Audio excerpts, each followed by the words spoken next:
अस्सलाम वालेकुम। उम्मीद है कि आप सब खैरियत से होंगे। तो आज हम स्टार्ट करने जा रहे हैं क्लास 10 का चैप्टर 10 गैशियस एक्सचेंज। तो इसमें हम सबसे पहले पढ़ेंगे गैशियस एक्सचेंज इन प्लांट। तो गैशियस एक्सचेंज इन प्लांट पढ़ने से पहले हमें जानना है कि हमें पास गैशियस एक्सचेंज क्या होती है। तो गैशियस एक्सचेंज को हम सिंपली डिफाइन करते हैं। तो intake of oxygen and outtake of carbon dioxide is called gaseous exchange. तो यहाँ पर देखें हम पढ़ने जा रहे हैं। Cellular respiration is a process in which CH bond in food are broken by oxidation reduction reaction, loss of electron and gain of electron, and the energy is transformed into ATP। जैसे कि अगर हम लोग ना एक दो time का अगर हम खाना नहीं खाते तो हमें हमें एनर्जी नहीं रहती किसी काम को करने में, पढ़ने में, या कोई भी वॉकिंग हमारी कोई भी हैबिट है हम वो नहीं कर सकते। पर अगर हम खाना खाते हैं तो हमारे अंदर एटीपी बनते हैं, एडिनो साइन ट्राइफॉस्फेट। ये एक एनर्जी की फॉर्म है, तो ये हमें क्या देते हैं, एनर्जी देते हैं कोई भी काम करने में। तो ये हमारे पास सेलुलर रिस्पायरेशन में क्या होता है कि जब हम फूड खाते हैं ना तो उसमें सी एच बॉन्ड जो होते हैं, कार्बन हाइड्रोजन बॉन्ड टूटते हैं ऑक्सीडेशन रिडक्शन से और हमें एटीपी देते हैं। In aerobic respiration oxygen is used and there is a complete oxidation of food material। Aerobic respiration में ऑक्सीजन यूज होती है, मतलब in the presence of oxygen, and anaerobic respiration in the absence of oxygen. Carbon dioxide and water are also produce in this process. मतलब कि जो इसके side products हैं carbon dioxide और वाटर हमारे पास प्रोड्यूस होते हैं। सेलुलर रिस्पायरेशन जो होती है ऑर्गेनिजम्स में कैसे होती है, organism get the oxygen, organism oxygen लेते हैं for cellular respiration from the environment and provide it to the cell.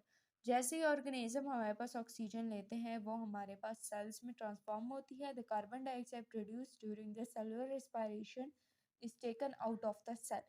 मतलब कि ऑर्गेनिज्म में भी यही होता है कि ऑक्सीजन अंदर जाता है, इनटेक होता है, और कार्बन डाइऑक्साइड का आउटटेक होता है अल्टीमेटली फ्रॉम द बॉडी।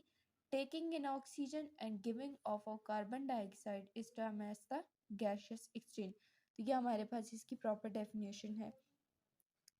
अब है द टर्म ब्रीथिंग। ब्रीथिंग क्या होती है, सिंपल हम कहते हैं सांस लेना या ब्रीथ करें, हम इसे ऐसे ही हम डिफाइन करते हैं। The term breathing is use for the purpose through which animal take air in their bodies. मतलब एयर लेते हैं बॉडीज में to get oxygen from it, हम उससे ऑक्सीजन लेते हैं and then give out air for getting rid of carbon dioxide. मतलब कि ब्रीथिंग में हम एयर को अंदर लेके जाते हैं फॉर ऑक्सीजन के लिए, एंड बाहर लेकर आते हैं एयर को for getting rid of carbon dioxide. वही गैशियस एक्सचेंज ही आता है कि हम ऑक्सीजन लेते हैं और कार्बन डाइऑक्साइड देते हैं। पर सेलुलर रिस्पायरेशन थोड़ा डिफरेंट है और ब्रीथिंग थोड़ा डिफरेंट है, क्योंकि हम इसमें प्रॉपर एयर का वर्ड यूज़ करते हैं। फिर आते हैं the breathing and respiration are not synonyms. ये सैनोनिम्स नहीं होते। Respiration involve the mechanical and biochemical process, whereas breathing is only the mechanical or physical process of gas exchange। तो इसलिए हमारे पास जो होता है ये थोड़ा डिफरेंट होता है। तो अब हम पढ़ने जा रहे हैं गैशियस एक्सचेंज प्लांट कैसे होता है। अब हमें ये पता है कि प्लांट के पास कोई परमानेंट ऑर्गन नहीं होता कि वो हमारे पास एक्सक्रीशन कर सके। Excretion in the form of इनका जो एक्सक्रीटिव प्रोडक्ट होता है या जो भी ना। तो हम अब ये डिटेल में पढ़ते हैं कि plant have no organ system for the gaseous exchange and there with the environment। every cell of the plant body exchange gases with the environment by its own। मतलब जो हर सेल होता है ना, हर प्लांट का अलग कोई मैकेनिज्म होता है, तो वो अपना जो एक्सक्रीट गैस एक्सचेंज होता है वो परफॉर्म करता है। The leaves and young stems. Young stem मतलब जो अभी अभी हमारे पास कोई पौधा हमने उगाया है, अभी तक वो बिल्कुल जो प्रोमिनेंट उसकी स्टेम नहीं बनी, मतलब जिस तरह हर्ब और श्रब होते हैं हम उससे कहते हैं हर्ब, श्रब एंड ट्री। तो इसमें ये जो हमारे पास गुलाब का फूल होता है तो इसमें भी ये आ जाता है। इनके पास टोमेटा होता है जो लीफ में होता है। इन देयर एपिडर्मस, जो लीफ की आउटर मोस्ट लेयर होती है उसे एपिडर्मस कहते हैं, उसमें टोमेटा होता है।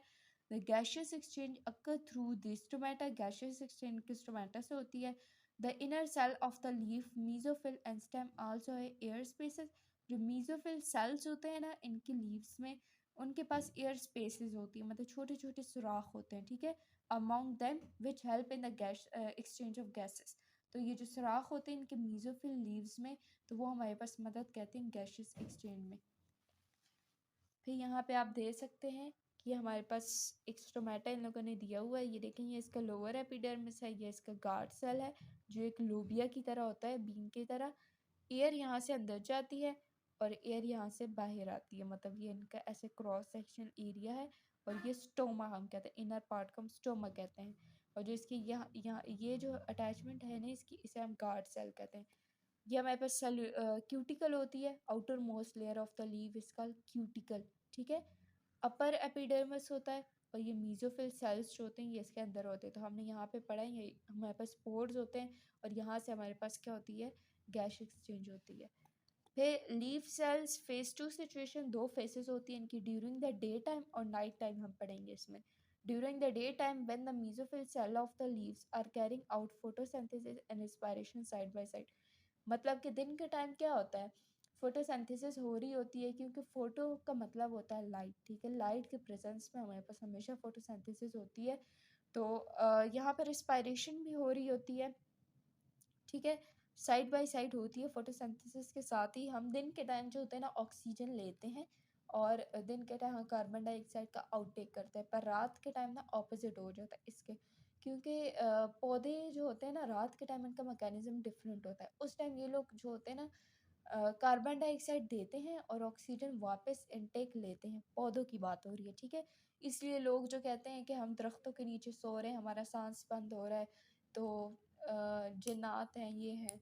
तो इस तरह कुछ नहीं होता, ये एक बायोलॉजिकल फैक्ट है कि रात के टाइम जो होता है ना, तो फोटोसिंथेसिस का ये जो रिस्पायरेशन होती है ये उलट हो जाती है, ऑपोजिट होती है। उस टाइम ये लोग कार्बन डाइऑक्साइड जो होते हैं हमें दे रहे होते हैं और ऑक्सीजन ले रहे होते हैं, इसलिए हमारा दरख्त के नीचे अगर हम रात को सोते हैं तो हमारा सांस बंद होता है।